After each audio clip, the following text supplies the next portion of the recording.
بسم اللہ الرحمن الرحیم۔ السلام علیکم زینب ٹی وی کے ناظرین، آج کے درس حدیث میں خوش آمدید۔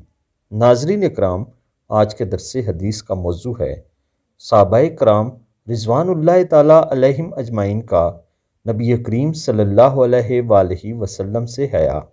سیدنا عبداللہ بن مغفل رضی اللہ تعالیٰ عنہ بیان کرتے ہیں کہ خیبر کے دن ہماری طرف چمڑے کا ایک تھیلا پھینکا گیا جس میں کھانا اور چربی تھی۔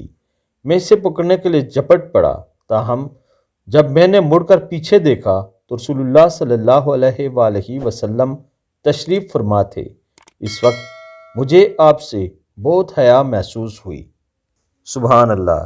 ناظرین اکرام، نبی اکرم صلی اللہ علیہ وآلہ وسلم کے پاک باز صحابہ کرام آپ صلی اللہ علیہ وآلہ وسلم سے انتہائی محبت اور عقیدت رکھتے تھے، لیکن اس کے ساتھ ساتھ آپ صلی اللہ علیہ وآلہ وسلم سے حیا بھی رکھتے تھے۔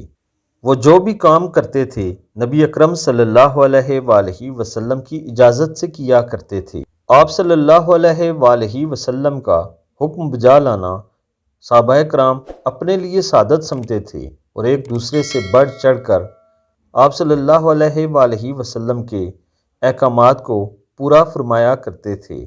اللہ تعالیٰ سے دعا ہے اللہ تعالیٰ کی کروڑوں اور اربوں رحمتیں اور برکتیں نازل ہوں پیارے صحابہ کرام رضوان اللہ تعالیٰ علیہم اجمعین کی قبور پر۔